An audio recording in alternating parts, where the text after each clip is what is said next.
Hi, it's Ben for Page here, and as I'll be reviewing the LEGO Overwatch D.Va and Reinhardt set number 75973. Here is the first minifig that's included with the set, and this minifig is Reinhardt.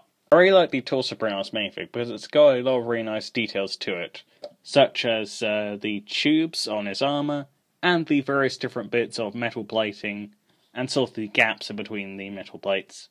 There's also a little bit of printing to show the core at the center of his armor. In general, it's very detailed and looks really good, and really accurate to how he looks in the game. I also really like the face print on this minifig because it's a really good face print with a lot of nice details, such as the wrinkles, the little bits of grey hair in his beard, and all the various different lines on his face, along with the scar going across his eye. I also really like the printing for the white eye, because that looks really good as well. In general, it's a really accurate face print, and just a really good face print in general that looks really unique. In addition, I really like the alternate face on this minifig. It has some really nice metallic printing on it, and I really like the technique that's been used here for the visor, where it sort of fades from orange to yellow.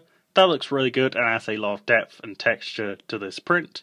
In general, it's a really good print with a lot of detail to it. One other thing that I really like about this minifig is the printing on the back of the torso, because it's got a lot of really nice details to it, such as the metal plates, and I really like the technique that's used for the booster to show that there's energy flowing through it.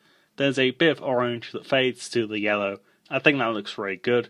There's also a little bit of detail up here on either side. I think that's meant to be some bolts connecting that plate to the rest of the armor. Then there's a little bit of grey used down here for some texture. In general, it's a really detailed torso print and it looks really good and really accurate to the game. This minifig also comes with a few accessories. So firstly, there's this hammer, which is a really simple build. There's just a transparent orange stud on the back, this piece on the front, and then a stick piece for the handle. It's a very simple build, but I do quite like the tooth piece used on the top of it, because that adds a little bit of texture to this build.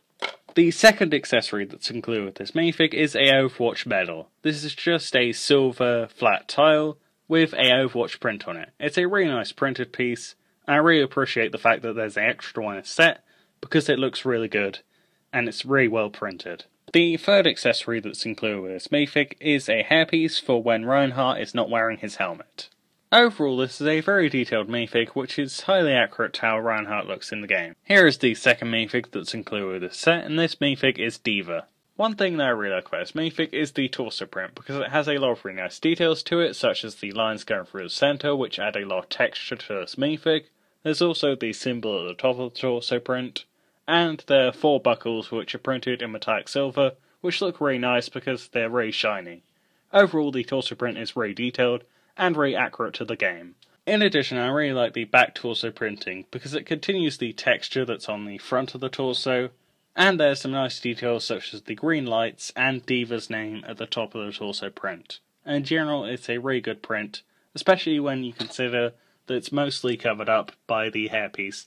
It's nice how there are these additional details underneath the hairpiece on the back of the torso. I also really like the face print on this minifig because it's a really expressive face print that really fits the personality of this character. One other thing that I really like about this minifig is the hairpiece, because it's got a lot of texture to it, and it's a really good shape for a hairpiece, so in general it looks really realistic and really accurate to how the character looks in the game. This minifig also includes an alternate face where she's blowing some bubblegum. I really like this alternate face because it's a reference to one of her victory screens, and it's just a really useful face print to get on a LEGO minifigure. This minifigure also comes with one accessory, which is her gun, which she uses when her mech has been destroyed. Overall, this minifigure is really detailed, really well designed, and really captures the personality of this character. Here is the first build that's included with the set, and this build is Reinhardt's hammer. The overall design for this hammer is very simple, however there are a few things that I do quite like about it. Firstly, I really like some of the creative part usage in this build, such as the astromech head for the tip of the hammer, and the wheel piece for the head of the hammer. I just really like when parts are used in creative ways, as it creates an interesting shape for builds, and this build definitely has some really creative part usage. I also really like the booster's design, because the orange contrast with the black just looks really good. I also really like the design of the 2 studs here, with 1 stud on top, because that's a really good shape for the booster, and it makes it look really accurate to how it looks in the game. One other thing that I really like about this build is the fact that this part can separate off, and then you have a hammer for the minifig when they're not inside the suit of armour. That's a really nice feature, even though it's kind of unnecessary.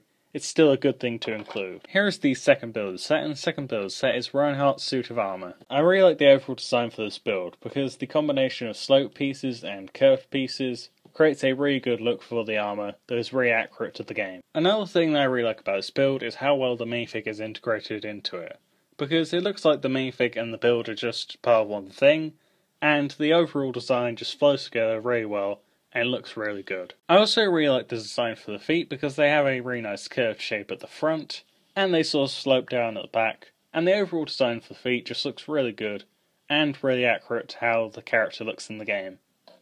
Around the back of this build, there is the booster that Reinhardt uses to ram into enemies. This build also has quite a few points of articulation. Firstly, there are the arms, which can move all the way around 360 degrees, then they can rotate in and out at the elbow, for a little bit more articulation, for hitting stuff or grabbing stuff off the ground. In general, that's some really good articulation on the arms. Then there are the legs, which can firstly move backwards and forwards, then they move in and out for different kicks or different poses, then the feet can spin around, and that's just for more stability, and also for some slightly more interesting poses. So in general, the articulation on the legs is really good. Beyond the articulation on the arms and the legs, there are some other areas that can move. Firstly, the fingers can move in and out to put the hammer in either of the hands, and you can put some other stuff there like minifigs and other accessories. And then the final bit of articulation is here. This can lift up, so it's easier to take the minifig in and out of the armour. I mean, sometimes it does get stuck sort of in here, but this definitely makes it much easier to put it in and out of the armour. Overall, this build has a lot of articulation, which is really useful, and it all works really well and very smoothly. And I really like how this build has a lot of articulation, because it's really fun to play around with, and it also means that it's easy to get into different poses for display. Overall, I really like this build because it looks great on display and it's highly accurate to the game. Here is the third build set, and the third build set is D.Va's mech. I really like the overall design for this mech because it has a really smooth shape and it has some really unique features to it. I really think that the designer that designed this did a really good job of replicating that design in LEGO form. Beyond just looking really good and really accurate to the game, this build does also have a couple of features. The first feature that I'm going to be talking about is the articulation. Firstly, there are the arms, which are on two ball joints, however they are blocked by this section, so they can only move up and down a little bit, and they can't really move side to side that much. So I do wish that there was a bit less of a limit to the articulation, but the design's really good, so I don't really mind the limitations that much. Next is the legs, which can move in and out, and then backwards and forwards. Unfortunately, they get blocked by this bit here and this bit here, but they can still move quite a bit, and it's definitely enough to get this into lots of different poses, such as running and sort of jumping, and also just standing still.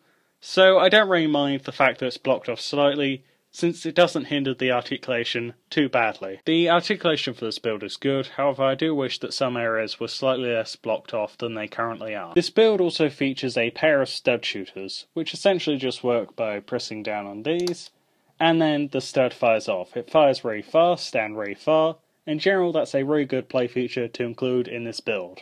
Whilst overall this is a great build, I do have one problem with it, and that's that these pieces here constantly fall off. I just wish they were connected slightly better, so that it wouldn't constantly fall apart.